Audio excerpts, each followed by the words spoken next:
So, kamusta po mga ka-Streetwise? Ako po si Takero Miyamoto at welcome po sa aking munting channel.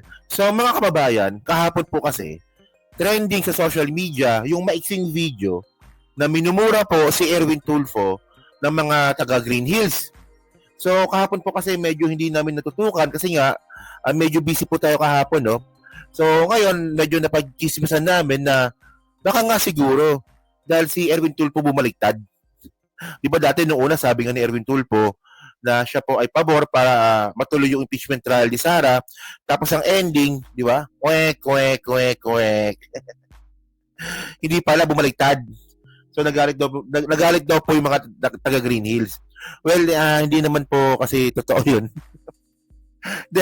Sa hindi lang po nakakaalam, play muna natin yung video ha. Ito yung video. Ito. I don't know where you got your information, Senator, but that is a lie. I can also sue you for libel because we have not issued any clearance, Senator. So before you start talking, you make your facts right.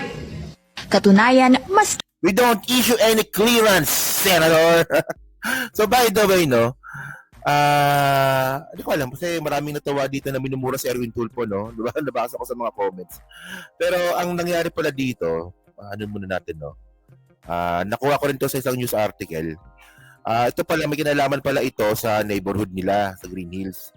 So, sabi dito, no? Council denies giving okay to condo project in Green Hills. So, the Mandaluyong City Council has denied issuing a resolution or permit allowing the development of proposed 72-story high-rise condominium along Ortigas Avenue within Barangay Wakwak, no? So si Erwin Tulfo po kasi nagbanggit. Ito, kwento ko na lang, no, para hindi ko nabasahin. Okay. So, meron po kasing isang condominium po diyan po sa Green Hills na tatayo.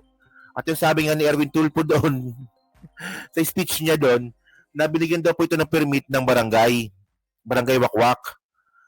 Tapos sabi ngayon ng mga barangay wakwak, ito na nga po yung mga babae nagmumura kay Erwin Tulfo, hindi daw po totoo yun. So yun po yung kwento. Ganun lang po kadali. Pero ang point dito mga kababayan, no, kasi ang sinasabi natin dito, bakit sa tingin ng ibang mga tao, kasi yung video kasi putol. Ngayon, ang gusto paniwalaan ng mga nakakausap natin, no, kapwa ko vlogger, pati mga follower natin, na kaya daw po minura si Erwin Tulfo kasi daw po bumaliktad. From the start kasi ang gusto daw ni Erwin Tulfo, matuloy yung impeachment trial ni Sara, tapos ang ending pala hindi. Okay. So explain natin yan kasi ito medyo interesting din kasi to, no. So ito po yung ito po yung report, no, para kumpleto yung topic natin. No? So ito na balita ito 90s agulan to Tandaan nyo ito 90s agulan to. Impeachment trial ni VP Sara dapat ituloy, sabi ni Erwin Tulfo po yan. So merong video dito. Ito sabi ni Erwin, no. Sir, tatanungin mo, dapat ituloy. Diba? Tuloy natin. Kasi nagantay na yung mga tao eh. Wala na pag-usapan namin kahapon doon, pero there's no such resolution.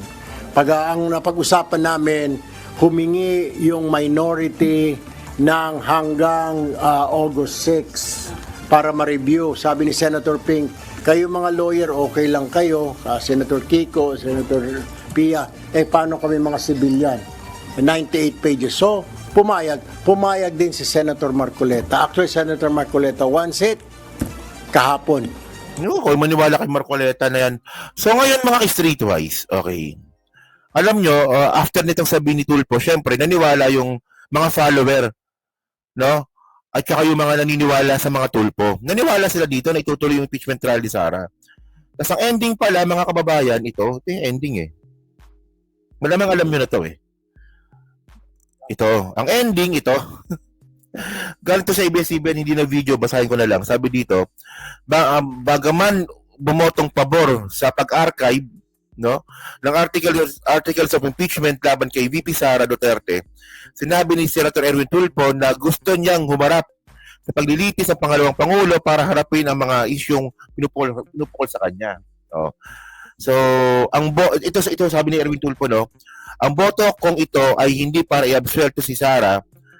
Sa totoo lang po, gusto ko siyang humarap sa paglilitis upang mapaliwanag ang mga issue, upang sumagot sa mga tanong ng taong bayan. at upang harapin anumang pananagutan kung ito'y nararapat. So, ang tanong, bakit siya bumutong pumayag na pa-archive? Kasi ang point dito ng mga kababayan, no, kung ang nirereklamo kasi nila, makakaroon daw po ng constitutional crisis, yung Supreme Court na po yung gumawa ng unang-unang hakbang para magkaroon po ng constitutional crisis. Kasi nga po, no, isipin nyo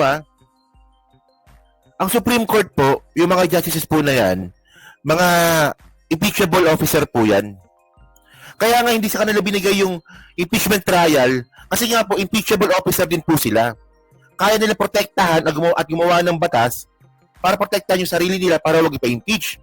Kaya nga binigay ito sa mga congressman at sa mga senador kasi po sila po hindi po sila impeachable officer. No? So ngayon ang point natin dito, magagawan po ng paraan po to kung gugustuhin. Ito po yung kasabihan na pag gusto may paraan, tag ayaw may dahilan.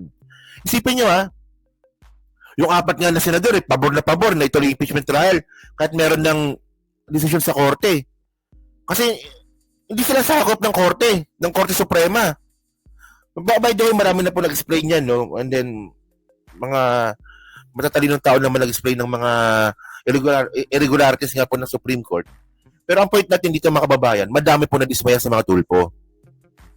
Ayun talagang pinaka-topic ngayon natin dito. Madami po na-dismaya sa mga tulpo. Kasi po, tandaan po natin, no? Marami pong follower. Marami pong naniniwala sa mga tulpo. Kay Erwin man yan o kay Rapi Tulpo. At sila po, umaasa sila na si Rapi Tulpo or si Erwin Tulpo ay tatakbo sa pinakamataas po na posisyon sa 2028. Lalong-lalo na si Rapi. So, ang tanong dito, kung gusto mo pala maging presidente, at syempre, mga Tulpo fanatics, gusto maging presidente si Rapi Tulpo or si Erwin Tulpo, bakit sila kumakampi kay Sara? So marami na dismaya. Honestly, marami na dismaya. May mga kakilala po akong Tulfo fanatics na medyo na dismaya. Bakit ganun? Pakakataon na to na para magkaroon ng impeachment dahil si Sara para malaman natin yung katotohanan. At syempre po, para mapatawan nga po ng perpetual disqualification si Sara, no, after ng impeachment. No? So syempre, makakabuelo po si Tulfo nito. Pero kahit din po ako nagulat, totoo lang, kahit din po ako nagulat, kung bakit nga itong si Rapi Tulfo at saka si Erwin Tulfo biglang ganon. Di ba? Sa akin okay lang Basta ako ng mga kababayan, no, okay lang kahit sino presidente, basta maayos, di ba? Kahit naman hindi perfecto, basta maayos, at saka wag lang Duterte. Wag lang si Sara. So, alam naman po natin na si Rapi Tulfo isa po sa mga contender, pero bakit ganon? At wag po natin kakalimutan, nung pinasa po yung article of impeachment na yan sa Congress, kasama po yung mag-inang Tulfo na pumirma para ipa-impeach si Sara. Naalala nyo ba? Ipakita ko sa inyo, no? Wait, hanapin ko yung article. Ito yun. So, ito po yung listahan nga po ng mga bumoto sa Congress para po ipa-impeach si Sara. At kasama po dito, no? Kasama dito yung asawa at saka anak nga po ni Rapi Tulfo kasi mga congressman po sila sa AXIS. So, syempre, nagkaroon po ng spekulasyon na dito na si Tulfo tatakbong presidente yan. Kasi yung mag-ina niya, bumoto para ipa-impeach si Sara. So, syempre, ang na-expect ng mga Tulfo fanatics, pag yung impeachment complaint po ay naging trial na po sa Senado, isa po si Tulfo na magpupush nito. Ano nangyari? Wala. Nadismaya ang mga Tulfo fanatics. So, by the way, ang gusto ko lang naman malaman dito, kayo ba, nagulat ba kayo dito? Na kasi ang inaasahan natin, no, ang mga Tulfo, isa ito sa mga nakapagtanggol ng katotohanan. Hinahabol ang mga magnanakaw. Ayan ang mga branding ng Tulfo tapos ang ending pala, si Sara poprotektahan.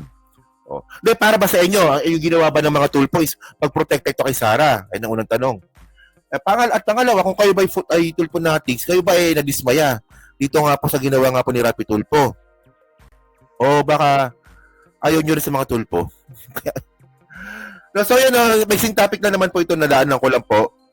So kayo po dyan sa Team Replay, ano nga po masasabi nyo nga po dito sa biglang pagbaliktad nga po ng dalawang tulpo no, na mga kapatid sa Senado regarding nga po dito sa impeachment trial ni Sara Duterte.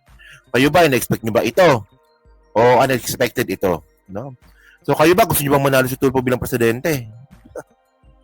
Ako, hindi pa ako sure kung sinong bet ko. Kasi medyo matagal pa, 3 taon pa yan. Pero, tingnan natin. Tayo lang sa comment lang po sa baba at binabasa ko pong lahat yan. At syempre dyan po sa Team Replay, pa-like, pa-subscribe. Hindi naman kalabisan, pa-share na rin po ng video po na to. So, thank you mga ka-Streetwise. Kita na lang ulit tayo sa Rapi Tulfo in Action. Sa susunod na content. So, thank you, salamat, and babush.